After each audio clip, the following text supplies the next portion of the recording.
भगवते वासुदेवाय नमो नमः। 67वां अध्याय द्रविड़ का उद्धार। राजा परीक्षित कहते हैं कि बलराम जी अनंत शक्तिशाली हैं। उनकी जो एक एक लीला है वह लोक मर्यादा से विलक्षण है। तो मैं उनके बल, उनके प्रभाव के बारे में और भी बहुत सी बातें सुनना चाहता हूँ, जिस जिस प्रकार से उन्होंने अपना बल और कौशल दिखाया। इस पर सुखदेव जी उन्हें द्रविड़ के बारे में बताते हैं। द्रविड़ सुग्रीव का मंत्री था, भौमासुर का सखा था और मैंद का भाई था, और जो कि बड़ा ही शक्तिशाली था। वह इतना शक्तिशाली था कि उसके अंदर 10,000 हाथियों जितना बल था। और जो एक वानर था अब वह वानर जहां जहां जाता वहां पर तहस नहस ही करता। जैसे कि वह गांव में, अहिरियों की बस्तियों में और जहां जहां जाता तो वहां जाकर आग लगा देता और फिर वहां से भाग जाता। इसी प्रकार वह लोगों को तंग किया करता, और कारण यही था कि वो जो भौमासुर थे उसका वह सखा था। सखा होने के कारण के वो भौमासुर तो मारा गया था श्री कृष्ण के हाथों।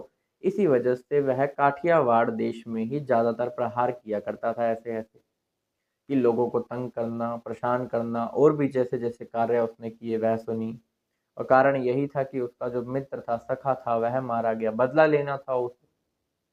अब वानर इतना शक्तिशाली है, अब उसकी हरकतें सुनो। समुद्र में जाता और वहां जाकर जोर जोर से जल उछालना शुरू कर देता था। और वह जब जल उछालता तो समुद्र के तट पे जो देश होते थे वो तक डूब जाया करते थे, इतना शक्तिशाली था वह। कभी कभी वह अग्नि कुंडों के पास जाया करता जहां पर यज्ञ हो रहे होते थे, और उस अग्नि को दूषित करता था, मल मूत्र उसमें त्याग देता था। जो ऋषि मुनि थे उनकी जहां पर रहने की जगह थी, जो उनके आश्रम थे, उनको जाकर बिखार देता था, वहां पर तहस नहस करता था जाकर, और लोगों को खूब परेशान किया करता था। इस प्रकार से वह क्या क्या करता कि पुरुषों को और स्त्रियों को उठा लेता और एक गुफा के अंदर डाल के, गुफा का जो मुख होता था उसको एक बहुत बड़ी चट्टान से ढक देता था। फिर वह बाहर ही नहीं निकल पाते थे। कुलीन स्त्रियां जो थी उनको दूषित कर दिया करता था। तो ऐसे ही जब वह उधम मचा रखे थे उसने, तो वह एक बार रेवतक पर्वत पर जा पहुंचा। एक सुललित धुन सुनकर जिससे वह मोहित हो गया और वह वहां जा पहुंचा, और वहां पर यदुवंशी बलराम जी वहां पर थे, और वह बहुत सी सुंदर स्त्रियों के बीच में बैठे हुए थे। अब जब उस वानर ने देखा तो वहां पर उसने अपना नाटक करना शुरू कर दिया। कभी वह उनको नाच के दिखा रहा है, कभी वो बोहे मटका के दिखा रहा है। शुरुआत में तो हंसी आने लगी स्त्रियों को, जैसा कि उनका चंचल सा भाव था। लेकिन फिर उसने स्त्रियों की अवहेलना शुरू कर दी कि कभी वह गुदा दिखा रहा है तो बोहे मटका रहा है, बलराम जी क्रोधित होते हैं, उसकी ओर एक पत्थर दे मारते हैं कि वह भाग जाए। लेकिन वो भागता नहीं, वह तो बलराम जी की भी अब अवहेलना कर रहा है। और इस पर बलराम जी बड़े ही क्रोधित होते हैं और खड़े हो जाते हैं।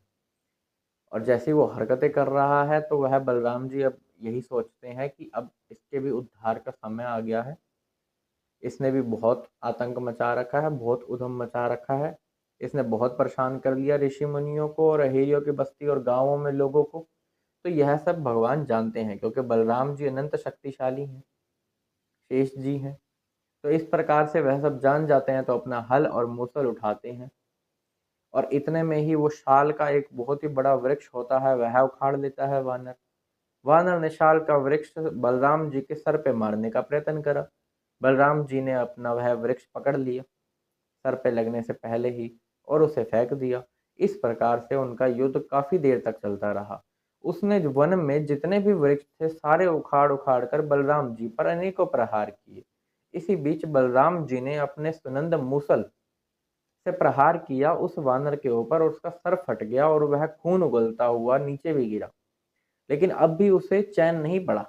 अब भी वह युद्ध करने को तैयार है। फिर वह खड़ा होता है, फिर वह शाल के वृक्ष उखाड़ता है, फिर वह बलराम जी पर प्रहार करता है। बलराम जी क्रोधित हो उठते हैं और कहते हैं कि तूने बहुत कर लिया। और अब वह अपने हल और मूसल को एक तरफ रखते हैं।